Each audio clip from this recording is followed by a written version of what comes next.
कृष्ण, राधे राधे, श्री हरिदास। और अब है ये तीसरा पार्ट, जब सेविका को माता पद्मावती वचन दे देती है और उनसे एक शर्त भी रखती है कि मुझे और सेविका को जाना होगा पैदल नीचे अलीपीरी से लेकर ऊपर तिरुमाला तक पैदल नंगे पैर। सीधी चढ़ाई है, 7 पहाड़ चढ़ने होंगे, 3600 सीढ़ियाँ पार करनी होगी। टोटल कितना है वो मैं एग्जैक्ट नहीं बता सकती, अब हम गए नहीं हैं तो हमको कुछ आइडिया नहीं है। ठीक है, ये तो जब होगा तब मैं आपको बताऊंगी।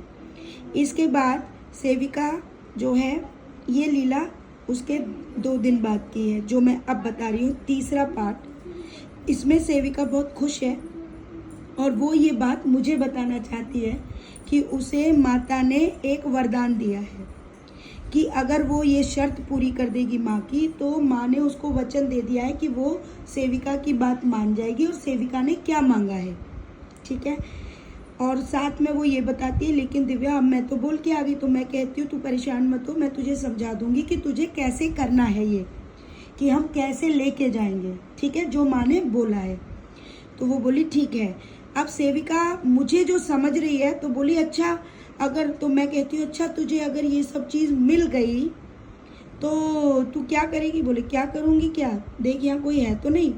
तो तभी वो क्या देखती है, मेरा जो रूप है वो बदल जाता है और मैं श्री हरि का रूप ले लेती हूँ और वो कोई और नहीं होता, मेरा रूप लेके श्री हरि ही सेविका के पास आते हैं और सेविका से पूछते हैं कि माता पद्मावती ने उसे क्या वचन दिया है।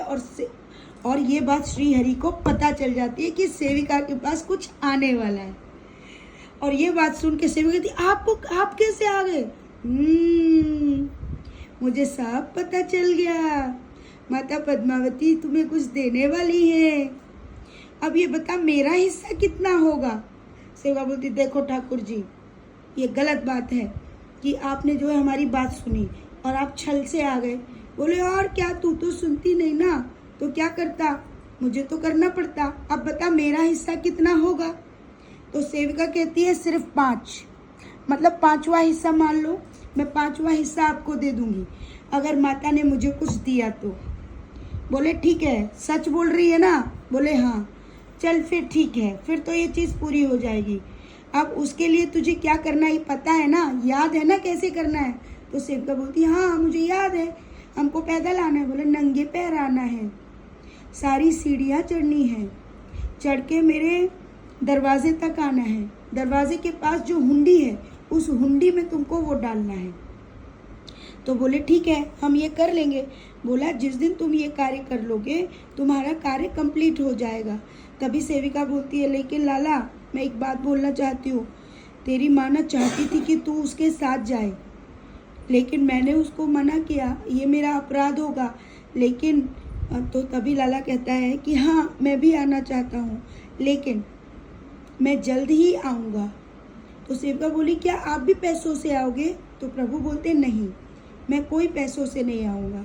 तो सेविका बोलती लेकिन ठाकुर जी आप तो बहुत बहुत महंगे आते हो, हमने वहाँ श्री विग्रह पता किया था, श्री विग्रह 2.5 लाख 3 लाख के आते हैं, तो आप कैसे आओगे। तो बोले मैं बोल रहा हूँ ना, जैसे मैं अब तक आया ऐसे ही इस रूप में भी आऊँगा, लेकिन तुम्हें इंतज़ार करना होगा। तो बोले क्या, और जो भी तुमसे बात हुई है उस बात को भी तुम्हें पूरा करना होगा, मैं भी आना चाहता हूँ। तो सेविका बोली कैसे आओगे, पर ये तो बताओ। बोले मैं श्री विग्रह में बैठ के आऊँगा। तो बोले कहाँ से लेंगे श्री विग्रह। बोले देखो नीचे जाके। तो सेविका एक श्री विग्रह देखती है और उस श्री विग्रह को उठाने लगती है। जैसे ही सेविका श्री विग्रह उठाती है, श्री विग्रह का वजन बहुत ज़्यादा हो जाता है और सेविका उसको उठा नहीं पाती है। तभी प्रभु कहते हैं मैं ऐसे नहीं उठ सकता हूँ, इसके लिए और कुछ कार्य बाकी है अभी। तो बोली वो क्या। तभी सेविका का हाथ अपने हाथ में लेते हैं प्रभु और उस पर हाथ फेरते हैं और कहते हैं क्या तुम राज़ी हो गई। तो बोले हाँ मैं राज़ी हो जाऊंगी। तो बोले अच्छा फिर तो मैं जल्दी आ जाऊंगा। इस तरीके से प्रभु कहते हैं कि जब मैं आऊंगा, अगर मेरी इच्छा के बिना मैं जाता हूँ तो इस संसार में अकाल भूचाल, प्रलय सब आ जाएगी। लेकिन अगर मैं अपनी इच्छा से आऊँगा तो वो वैकुंठ हो जाएगा। जब ये बात सुनती है तो सेविका बहुत खुश होती है, बोली ठीक है मैं जाके दिव्या को बताती हूँ। और ये लीला इस प्रकार से तीसरी लीला समाप्त होती है। राधे राधे श्री हरिदास।